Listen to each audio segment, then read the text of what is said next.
네, 반갑습니다. 평생자산관리연구소의 유평창 소장입니다. 한 달 동안의 경제 이슈와 자산관리에 대해서 알아보는 맛있는 경제 브런치 시간입니다. 이렇게 뽑아봤습니다. 미 연준발 4년 반 만의 빅컷 금리 인하 이렇게 봤습니다.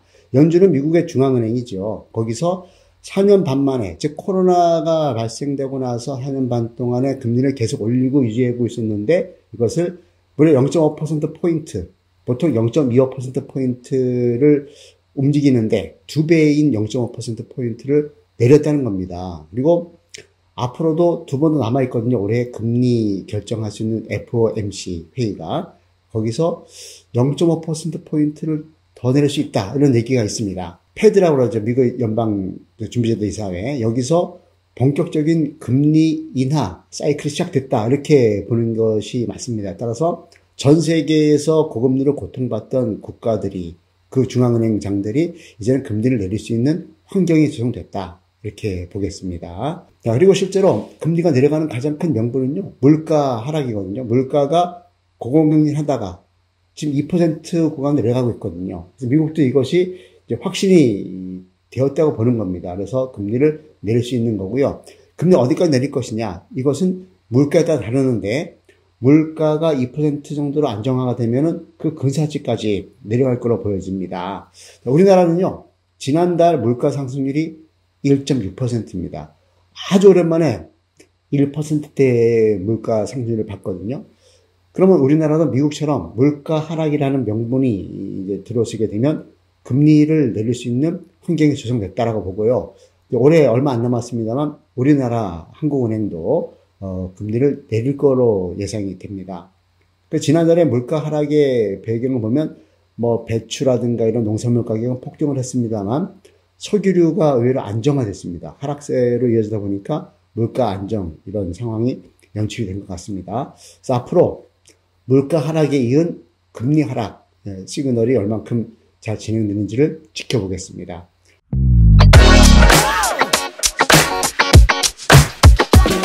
7대 경제지표를 한번 살펴보겠습니다. 경제심리지수죠. ESI 지수가 93.7로 전달보다 조금 내렸습니다. 소비자심리지수는 딱 중간입니다. 뜨겁지도 차갑지도 한 100으로 나왔습니다. 100. 0부터 200까지가 있는데 100으로 나왔고요.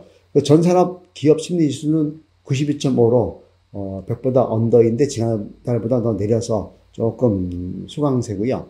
그리고 무역수지는요, 많이 냈습니다. 67억 달러를 지난달에 냈어요. 그리고 16개월 연속으로 무역수지 흑자가 이어지고 있다는 것은 매우 반가운 것이죠. 주가지수 보겠습니다. 캔들 차트 월봉으로 봤을 때 코스피, 코스닥은 각각 3.03%, 0.49%가 내렸습니다. 그리고 미국은 다우존스와 나스닥이 각각 1.85%와 2.68% 올랐고요. 놀랍게도 홍콩, 중국 지수는 엄청 올랐습니다. 상해 중합과 홍콩 항생은 각각 17.39, 17.48%가 상승을 했거든요. 물론 중국이라는 경제가 워낙 부침이 심하기도 하고 사실 통계에 대한 그런 신뢰도가 떨어져서 좀 반신반의 하는데 그럼에도 불구하고 많이 올랐다는 것은 눈여겨볼 부분인 것 같습니다. 금리 보겠습니다. 지난 9월 평균 금리를 봅니다. 3년 만기 국고채 금리가 2.868%입니다. 그래서 그전 달에 비해서는 0.055%포인트가 내려서 하향 안정화되고 있다. 즉 기준금리는 3.5%로 억지로 유지하고 있다고 보는 느낌이라면 시중금리는 이미 내리고 있다고 보시면 되겠습니다.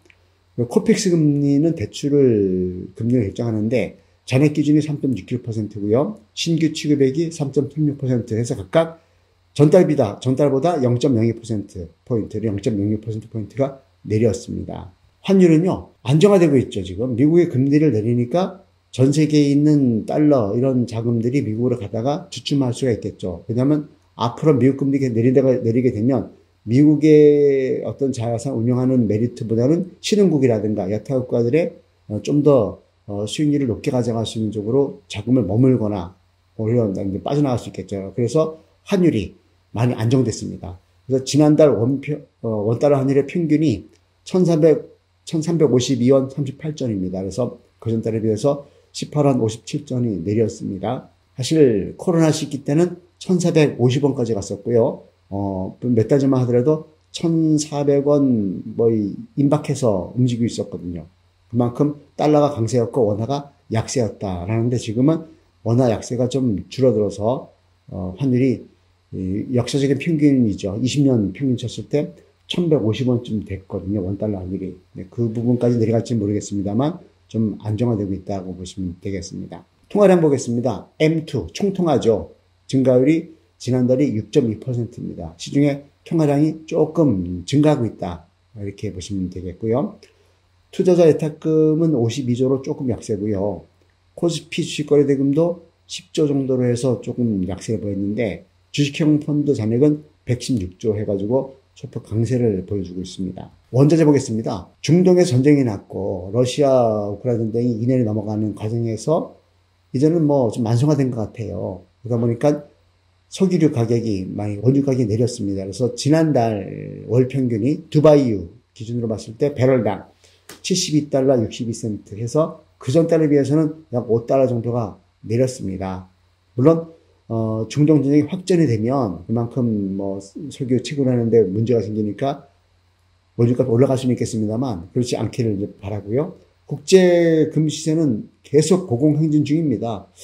온스당 즉 28.35g 지금 7돈 반 정도가 이제 1온스인데 지난달 월 평균이요 2,506달러입니다.